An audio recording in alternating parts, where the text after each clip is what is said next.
ಸಮಸ್ತ ಜಮಖಂಡಿ ಕ್ಷೇತ್ರದ ಜನತೆಗೆ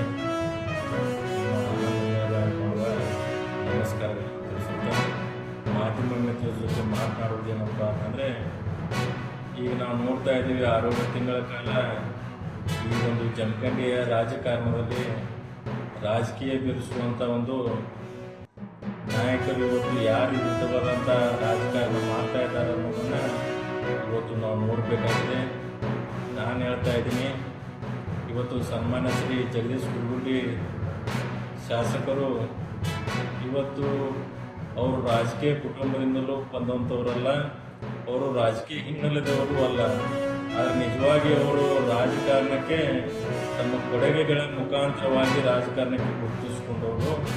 ಆದರೆ ಇವತ್ತು ವಿರೋಧ ಮಾಡ್ತಿರುವಂಥ ಮಾಜಿ ಶಾಸಕರಿಗೆ ನಾನೊಂದು ಪ್ರಶ್ನೆ ಮಾಡ್ತೀನಿ. ನೀವು ಏನಾದರೂ ರಾಜಕಾರಣಕ್ಕೆ ನಿಮ್ಮ ಕೊಡುಗೆ ಏನಾದರೂ ವೈಯಕ್ತಿಕವಾಗಿ ಕೊಟ್ಟಿದ್ರೆ ಅದನ್ನು ಜನರ ಮುಂದೆ ಇವತ್ತು ಸಾಬೀತುಪಡಿಸಿ. ನೀವು ಏನೋ ಕಾಂಗ್ರೆಸ್ ಪಕ್ಷದ ವೋಟ್ ಬ್ಯಾಂಕನ್ನು ಇಟ್ಕೊಂಡು ಇವತ್ತು ನೀವು ರಾಜಕಾರಣ ಮಾಡ್ತಾ ಇದ್ದೀರಿ. ಇವತ್ತು ನಾನು ಒಂದು ಮಾತನ್ನು ಭಾಳ ಸ್ಪಷ್ಟವಾಗಿ ಹೇಳಕ್ಕೆ ಬಯಸ್ತಾ ಇದ್ದೀನಿ. ಸನ್ಮಾನ್ಯ ಶಾಸಕರಾದಂಥ ಜಗದೀಶ್ ಕುಲಗುರ್ಡಿ ಅವರು ಭಾಳ ಮುಗ್ಧ ಸ್ವಭಾವದವರು. ಏನಾಗಿಬಿಟ್ಟಿದಪ್ಪ ಅಂತಂದರೆ, ನಮ್ಮ ಜಮಖಂಡಿ ಶಾಸಕರನ್ನು ಇವತ್ತು ಅವರು ವಿಧಾನಸೌಧದಲ್ಲಿ ಜಮಖಂಡಿ ಕ್ಷೇತ್ರದ ಅಭಿವೃದ್ಧಿ ಬಗ್ಗೆ ಧ್ವನಿ ಎತ್ತಲಿ ಅಥವಾ ಅಭಿವೃದ್ಧಿ ಪರವಾಗಿ ಏನಾದರೂ ಒಂದು ಮಾತನಾಡಿದರೆ ಇದಕ್ಕೆ ಆದಂಥ ಒಂದು ಗುಂಪುಗಾರಿಕೆಯನ್ನು ಕಟ್ಟುವಂಥ ಒಂದು ಕೆಲಸ ಇವತ್ತು ಮಾಜಿ ಶಾಸಕರು ಮಾಡ್ತಾ ಇದ್ದಾರೆ. ಅವರ ಉದ್ದೇಶ ಏನಪ್ಪ ಅಂತಂದರೆ, ಇದ್ದಂಥ ಶಾಸಕರನ್ನು ಯಾವುದೋ ರೀತಿಯಾಗಿ ತೇಜೋದಯ ಮಾಡುವಂಥ ಒಂದು ಕೆಲಸ ಇವತ್ತು ಮಾನ್ಯ ಮಾಜಿ ಶಾಸಕರು ಮಾಡ್ತಾಯಿದ್ದು. ನಾನು ಅವರಿಗೊಂದು ಮನವಿ ಮಾಡ್ಕೊಳ್ತಾ ಇದ್ದೀನಿ.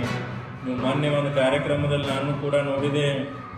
ಯಾಕಂದರೆ ಆ ಒಂದು ಕವಾಲಿ ಕಾರ್ಯಕ್ರಮದಲ್ಲಿ ನೀವು ಒಂದು ಮಾತು ಹೇಳಿದ್ರಿ, ಆ ಭಗವಂತನನ್ನೇ ಕವಾಲಿ ಮುಖಾಂತರ ಇಲ್ಲಿ ಭಗವಂತನನ್ನೇ ನೋಡ್ಬೋದು ಅಂತ ಒಂದು ಮಾತನ್ನು ಹೇಳಿದ್ರಿ. ಆದರೆ ನಾನು ಸ್ಪಷ್ಟವಾಗಿ ಆನಂದ್ ನ್ಯಾಮಗೌಡರಿಗೆ ಒಂದು ಮಾತನ್ನು ಹೇಳಕ್ಕೆ ಬಯಸ್ತಾ ಇದ್ದೀನಿ. ಇವತ್ತು ಹಿಂದಿನ ಇತಿಹಾಸ ತೆಗೆದು ನೋಡ್ರಿ, ಇವತ್ತು ಶಿಶುನಾಳ ಶರೀಫ್ ಹಿಡ್ಕೊಂಡು ಯಾರೇ ಸಂತರಾದರೂ ಕೂಡ ಕೀರ್ತನೆ ಮತ್ತು ಭಜನೆ ಮುಖಾಂತರ ದೇವರನ್ನು ಕಂಡಿದ್ದಾರೆ ಹೊರತು ನಿಮ್ಮ ಈ ಕವಾಲಿ ಮುಖಾಂತರ ಯಾವತ್ತೂ ಕೂಡ ದೇವರನ್ನು ಕಾಣುವಂಥ ಕೆಲಸ ಆಗಿಲ್ಲ. ಅಂಥ ಕೆಲಸ ಏನಾದರೂ ಆಗಬೇಕಾದ್ರೆ ಅದು ನಿಮ್ಮ ಪ್ರಯತ್ನದಲ್ಲೇ ಆಗಬೇಕು ಅನ್ನೋದನ್ನು ಕೂಡ ನಾನಿಲ್ಲಿ ಭಾಳ ಸ್ಪಷ್ಟವಾಗಿ ಹೇಳಕ್ಕೆ ಬಯಸ್ತಾ ಇದ್ದೀನಿ.